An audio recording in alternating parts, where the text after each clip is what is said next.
Vous m'entendez bien? Wow. On a des super techniciens à la Chine. Alors, merci et bienvenue à vous tous d'être là. C'est la première fois que je trouve. On a inauguré plusieurs choses à la Chine, là, mais je pense que c'est la plus belle inauguration, le projet le plus gros, le plus emblématique à la Chine. Puis je tiens à remercier, je pense qu'on a ici la représentante. Elle est où, Chantal? Chantal Bouchard, la représentante de notre député Enrico Ciccone qui est ici. Et également, on a tous nos directeurs d'arrondissement parce qu'ils ont tous eu affaire à travailler sur ce projet. Alors, merci à toute la gang. Vous allez me les présenter tantôt, ils sont tous ici. Merci. Merci aux citoyens d'être là. Et bien évidemment, merci à nos vedettes aujourd'hui, les citoyens et la conseillère qui ont participé à la création de cette livre. Alors, vous savez, c'est toute une coïncidence que cette année, 2025, ça marque le 200e anniversaire du premier quai construit à la Chine. Il était à l'autre 200 ans. Alors, il n'était pas ici, il était autour de la 21e avenue. Je vois la Société d'histoire, et c'est comme ça que je fasse attention à mes chiffres. Alors, c'était bien ça, autour de la 21e. Puis je remercie beaucoup la Ville de Montréal et la Société d'histoire d'avoir contribué à créer ces panneaux historiques qui vont rester ici. Alors, c'est en 1852 que ce quai-là est construit ici. Alors, presque 100 ans qu'il est ici. Il a été construit pour l'accès au canal de la Chine. Parce qu'il y a 200 ans, on avait juste le petit canal. Puis quelques années plus tard, on crée le grand canal.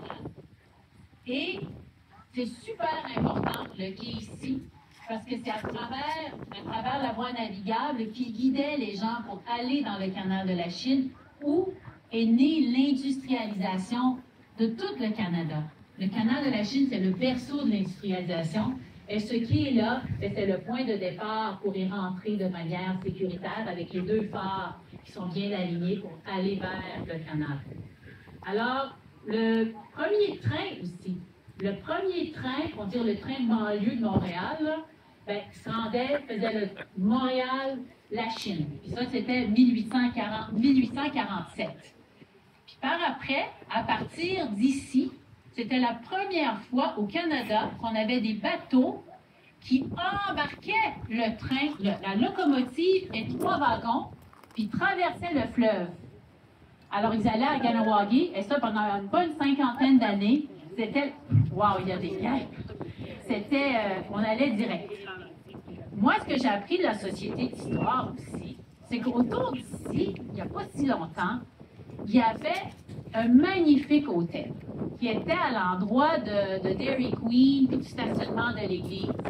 Parce que, c'était une destination. Les gens se rendaient ici pour aller en Ontario par bateau. Mais les gens se rendaient aussi, les Chinois se rendraient ici pour prendre un bateau pour aller sur une île de sable, pour aller nager, passer la journée sur cette île, une île qui a malheureusement été détruite pour faire la voie maritime. Je me trompe pas. Alors, ce qui est une immense histoire. Et quand on a ouvert la voie maritime dans les années 70, le quai a perdu un peu sa vocation commerciale et peu à peu, a commencé à décliner. Jusqu'à à peu près dans les années 2000, le gouvernement fédéral a dit moi, j'ai plus envie de m'en occuper, tenez la ville de la Chine à l'époque, occupez-vous-en. Et bien sûr, on n'avait pas beaucoup d'argent pour s'occuper du quai, puis il est devenu un peu désuet, rempli de trous, jusqu'à temps que c'était devenu juste un stationnement avec plein de nids de poules. Puis là, il y avait une conseillère avec moi, Michelle Flannery, qui a dit, à un moment donné, on est venu réparer des nids de poules. Puis en réparant les nids de poules, il fallait déplacer les autos du quai, puis on avait mis des barrières ici pour que les autos stationnent ici. Puis Michel a dit, c'est pas mal mieux de même, on ne trouve pas? Les gens profitent du quai, font la pêche, je ne vois pas qu'il y a beaucoup de monde. Puis moi, je n'étais pas sûre. Je me disais, mais les gens vont chialer, il n'y a pas de stationnement, je ne suis pas sûre. Elle a dit, fais-moi confiance, ça va bien aller, je connais mon monde, tout le monde dans l'Ouest, ils vont venir, ils vont aimer aller sur le quai sans auto. aucune plainte. Aucune plainte, c'était bien comme ça. Mais le quai est resté un peu en décrépitude. Puis là est arrivé le premier budget participatif de la Ville de Montréal. On avait quelque chose qui avait comme un petit pot en or de 10 millions de dollars. Puis Michel est venu dire, je pense que ça serait une bonne idée là, de faire quelque chose pour restaurer notre quai. Il dit, OK, go for it. Alors Michel est allé chercher, pas n'importe qui, là, est allé chercher, moi j'aimerais ça qu'ils viennent ici, là, je vais vous toutes les présenter. Là. Elle est allée chercher un architecte, François Martineau, Agathe architecte. Elle est allée chercher une urbaniste, Julie Levasseur, et une ingénieure, Tyler Ball. Alors, imaginez que la combinaison architecte, urbaniste et ingénieur avec une politicienne, ça donne des bons résultats. Ouais. Alors, ils ont travaillé, ils ont déposé. Dans le premier budget participatif, il y a eu 620 propositions citoyennes. 620. 7 ont été choisies. Et le nôtre, le premier, le nôtre était parmi les tops. Et c'était celui qui était le plus cher aussi. Alors, ça a coûté 3 millions de dollars. Et puis, vous savez, on est les premiers à avoir réalisé notre projet participatif. Alors, merci. Alors, je tiens à remercier notre directeur d'arrondissement. J'aimerais ça, je peux-tu l'amener en avant? André, j'aimerais ça que tu viennes en avant. André Hamel. Merci, André. André qui est capitaine de bateau. Et André qui a su naviguer parce que vous ne pouvez pas vous imaginer comment c'était compliqué. Hey, c'était fédéral, puis provincial, puis municipal, puis d'arrondissement, plein de compétences. On ne savait plus sur quel pied marcher. Mais André et son équipe, ils ont tout démêlé ça. Puis je tiens à remercier Isabelle Lachance. On va faire venir tout le monde en avant. Isabelle Lachance, où es-tu, Isabelle? Isabelle Lachance. Merci. Parce que c'était vraiment pas facile. Parce que la dernière chose qu'on a fait, vous savez, on a rushé dernièrement parce que le quai, le phare appartient comme au fédéral, mais plus vraiment. Le phare a été comme abandonné par le fédéral, mais pas laissé les... En tout cas, bref, le titre était pas clair, mais il y avait plein de graffitis dessus. Puis là, on s'est dit, mais on peut pas inaugurer un quai puis avoir un phare tout déglingué. Alors, Isabelle, puis André, puis tout le monde, ils ont tous travaillé, puis on a donné un contrat. On a peinturé le quai juste à temps pour l'inauguration. Good job. Merci. Puis, je tiens à remercier, la Ville de Montréal, puis aussi, parmi nous, il y a Vlan Paysage. Puis je pense que je vais vous faire venir à la fin pour que vous parliez de votre projet, parce que le projet citoyen a été a été rendu vivant et concrétisé par une firme d'urbanistes paysage, Vlan Paysage. Ils sont ici parmi nous. Venez en avant quand même. Là. Venez vous en Micheline, puis toute la gang. Parce qu'on a travaillé étroitement ensemble pour voir comment le projet citoyen peut devenir concret. Puis il y avait plein de contraintes techniques qu'ils ont su surmonter, puis ont ajouté des choses, puis je vais vous laisser en parler plus tard. Alors, encore une fois, moi, je trouve que ce projet-là, ça prouve qu'une poignée de citoyens, c'est juste une petite poignée de citoyens, là, ils ne sont pas beaucoup, là. Ils ont mis leurs idées ensemble, ils se sont rassemblés, puis ont réussi à aller chercher 3 millions, puis ont transformé quelque chose d'emblématique à la Chine pour que ça inspiré du passé, pour que ça reflète le monde d'aujourd'hui, puis là où on veut s'en aller. Alors là-dessus, moi je pense que j'ai remercié tout le monde. J'aimerais remercier tous les gens qui ont voté pour le projet. J'aimerais remercier aussi Nicolas Perrier qui organise, on a le président de Muskies Canada ici. Nicolas Perrier, t'es où? Je pense qu'il est avec les jeunes peut-être. C'est lui qui organise l'activité de pêche. Alors on est vraiment fiers d'avoir le président de Muskies à la Chine. Et là, j'aimerais passer la parole à Michelle Flannery, la conseillère. Puis après ça, on va entendre François Martineau vous parler du projet. Ah, Nicolas, le voilà. Nicolas Perrier, président de Muskies Canada. Oui. Alors, on est vraiment content de renouer vraiment avec la vraie pêche à Montréal. Alors voilà, alors je vais laisser parler Michel, puis après ça fait. Bonjour, je ne parlerai pas trop longtemps, mais la mairesse a beaucoup dit. Écoute, je voulais tout simplement dire comment je suis fière de ce que nous inaugurons aujourd'hui. Dites que c'est un stationnement, comme la mairesse l'a mentionné, un stationnement que je visite depuis 25 ans, depuis que je suis à Montréal, quand je travaillais chez Belle Mobilité sur la rue Bouchard. Je trouvais toujours que ça méritait mieux, que ça soit plus accueillant, meilleur, plus accessible, parce que quand on a parlé justement des nids de poules, quand les voitures ont été enlevées, c'était pas n'importe qui pouvait venir visiter et avoir vraiment cette belle vue. Alors, c'était vraiment un espace que je trouve qui devrait être digne de ce phare emblématique qu'on aime tant ici à la Chine et tous les Montréalais, les gens de partout. Alors aujourd'hui, ce rêve devient une réalité. Je suis un peu émue, alors pardonnez-moi.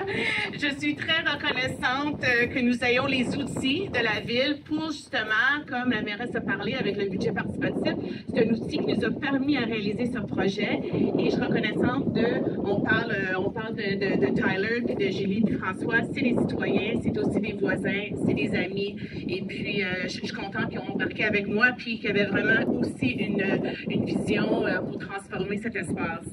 Alors les gens aussi, ils viennent de partout pour voir notre phare, hein? Ils viennent de voir notre phare, nos berges et le lac Saint-Louis qui entoure notre phare et les couchers de soleil qui sont vraiment magnifiques. Alors, ça méritait vraiment un facelift. Alors, c'est grâce à, étant donné que c'était un vote et c'était un budget participatif, c'est grâce à beaucoup de vous qui ont voté en ligne, qui nous ont fait confiance, qui sont allés voter pour ce projet. Alors, je vous remercie aussi pour nous avoir permis cette chance d'utiliser ce budget-là pour quelque chose de magnifique qu'on pouvait tous apprécier. Et c'est ça. Alors, je voulais juste dire très vite, we're very lucky to be here today, to soak it all in. Et je voulais dire re-bienvenue à la Chine. Et bienvenue. Merci à mon équipe qui est 34. Je vais introduire François Martineau va parler au nom de l'équipe citoyenne. François, c'est un architecte et propriétaire de Ad Hoc Architectes. C'est une firme montréalaise qui a gagné trop de prix pour mentionner. On est chanceux de l'avoir ici à la Chine, impliqué. Il a été sur notre comité consultatif d'urbanisme pendant plusieurs années. Il donne de son temps bénévolement et aussi avec ce projet. Alors, voici François. Merci. C'est vraiment en tant que citoyen que je suis avec vous, mais pas comme professionnel. C'est aussi l'esprit que j'avais adopté pendant tout le projet, c'est de redonner du temps pour la communauté, pour notre quartier. Aujourd'hui, c'est un grand jour pour la Chine. On inaugure probablement la place la plus emblématique à la Chine. C'est une image forte que je voulais vraiment redorer. Le Quai 34, oui, c'est une initiative citoyenne, c'est des idées citoyennes, mais on n'aurait pas pu le faire sans la possibilité que la Ville de Montréal nous a donnée avec le budget participatif. C'est pas une opportunité que toutes les villes offrent à leurs citoyens. Fait que quand Michel nous a abordé avec l'idée, on l'a trouvé très bonne, puis c'était rapidement qu'on a embarqué dans le projet. Donc, merci Michel. Sans Michel, on ne serait pas ici aujourd'hui. Donc, c'est Michel qui a porté le rêve, elle nous l'a transmis à moi, Julie et Tyler. Puis dans le fond, ce qu'on a fait, c'est qu'on s'est rassemblés l'espace d'une fin de semaine, on a fait une charrette. C'est un 48 heures intensif, là, juste pour brainstormer les idées. Puis on s'est donné quelques heures après ça pour rassembler ces idées-là dans un document très sommaire. Puis dans le fond, c'est ça, dans le fond, qu'on a donné aux professionnels par la suite. On avait résolu absolument rien. Même qu'on leur a légué beaucoup de problèmes potentiels. Mais ils ont vraiment relevé le défi avec brio. Donc, je voulais les remercier aujourd'hui pour leur travail.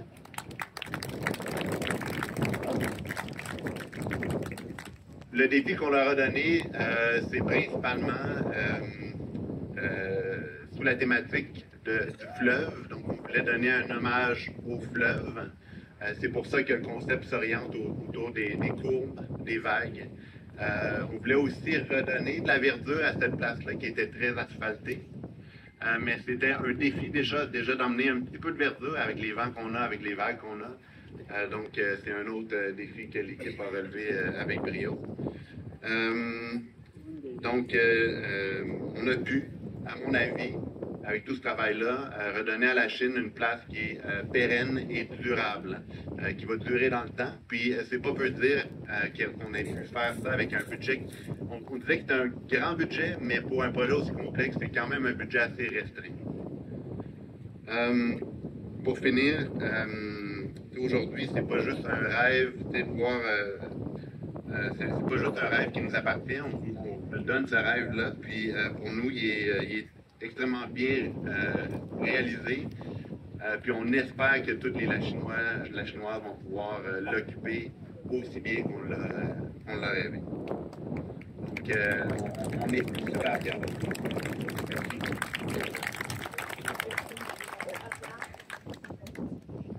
Puis maintenant, j'aimerais inviter Micheline de Vlan le Paysage pour vous dire quelques mots. Merci beaucoup pour cette reconnaissance, c'est très touchant. Merci beaucoup à toute l'équipe de citoyens, représentée aussi par l'architecte, l'ingénieur. Vous avez fait un travail extraordinaire. Je ne pourrais pas dire que c'était facile, parce que le travail était extraordinaire, parce qu'il y avait beaucoup de défis. Mais il y avait beaucoup d'intuition juste. Je trouve que nous, on a collaboré avec des architectes à plusieurs reprises, avec ADOC aussi. On a déjà collaboré. Il y a une sensibilité qui est partagée pour les éléments de la nature. Donc, c'était un vrai plaisir de mettre ça en œuvre et de donner aux citoyens cette expérience du fleuve immersive, de magnifier le quai qui était déjà absolument merveilleux à aller voir à chaque visite. On se sentait très chanceux et chanceuse. Donc, ce que je voulais dire, c'est que derrière cette immense beauté, il y a pas juste Vlan Paysage, il y a EMS, la firme d'ingénierie en civil, en globe, en géotechnique, qui ont travaillé à rendre ce quai, cette infrastructure-là, construisible, hein, donc on l'a réparé à la base aussi. D'Ivex qui ont fait toutes les études aussi dans le fleuve, en dessous de l'eau, dans la structure. Des arpenteurs de Arsenault aussi. ESM, les entrepreneurs qui travaillent d'arrache-pied pour vraiment continuer à relever le défi jusqu'au dernier centimètre. Mes collègues José Veloso, Bruno Duchesne de chez Vlan Paysage, avec qui j'ai vraiment un immense plaisir au quotidien de réaliser des projets, de concevoir des projets qui sont très emblématiques. C'est sûr que moi, mon dada, c'est le patrimoine, c'est faire des projets à Montréal pour les Montréalais, donc c'est un immense honneur pour nous. Merci beaucoup, merci à la Ville de la Chine aussi, nous avons fait confiance.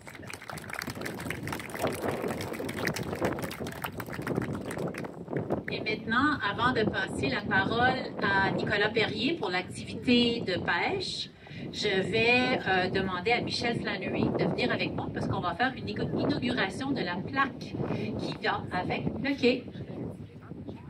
Après.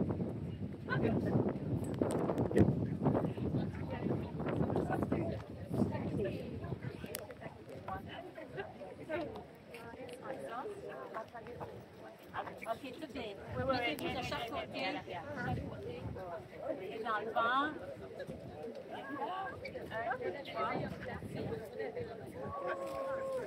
Oh, super. 1, 2, 3. 1, 2, 3. 1, 2, 3. Wow! Ouais, super.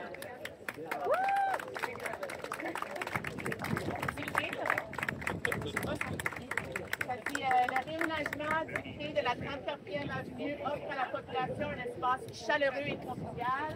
propice à la détente, aux rencontres et à la contemplation du bord de l'eau.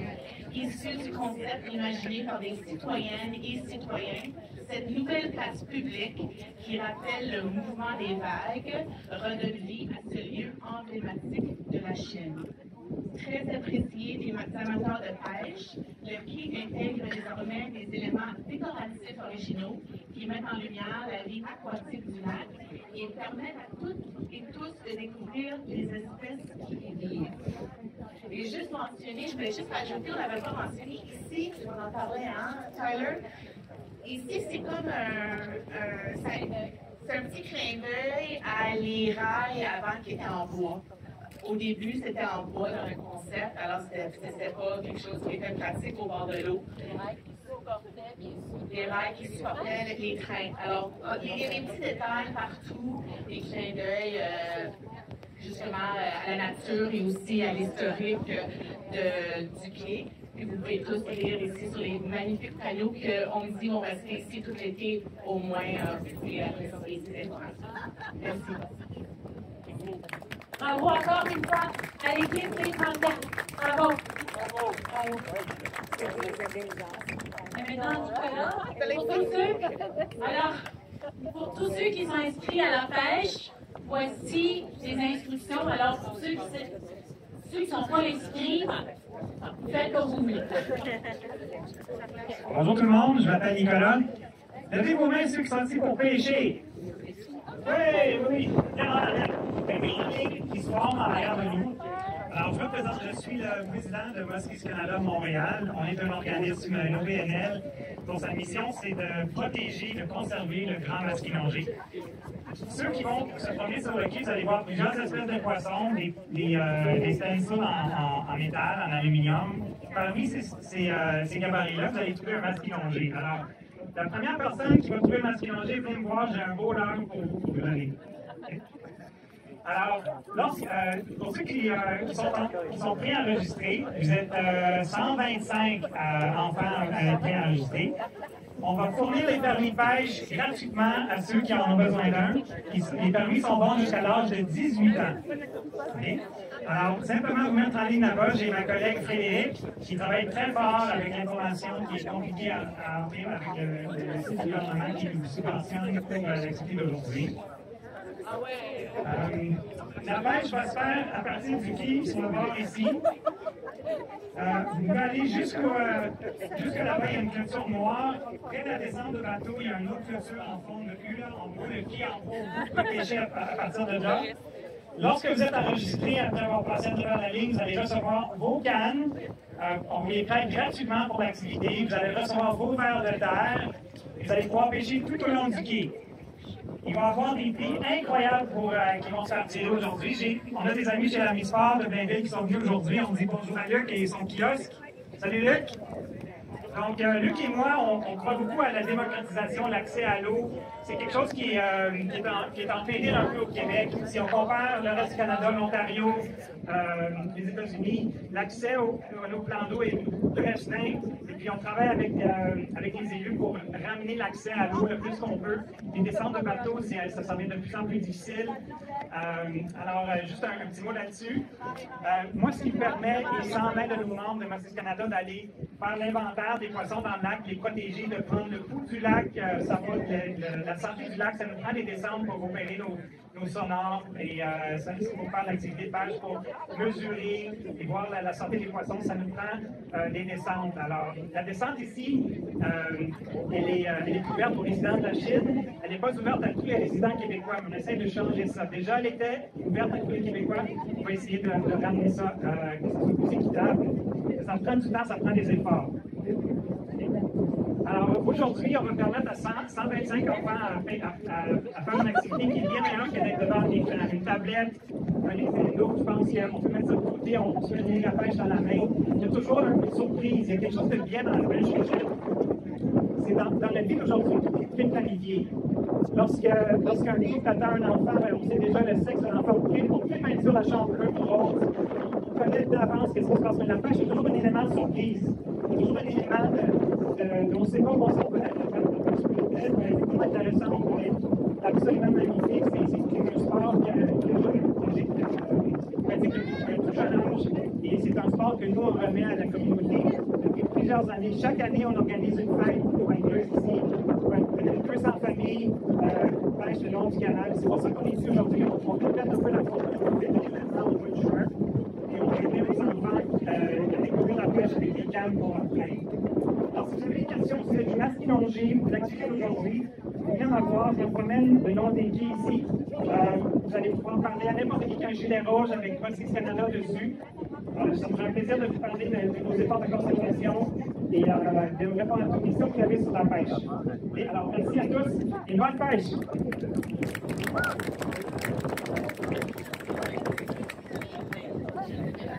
Je crois que c'est la fin des messages des élus. Est-ce que c'est la fin?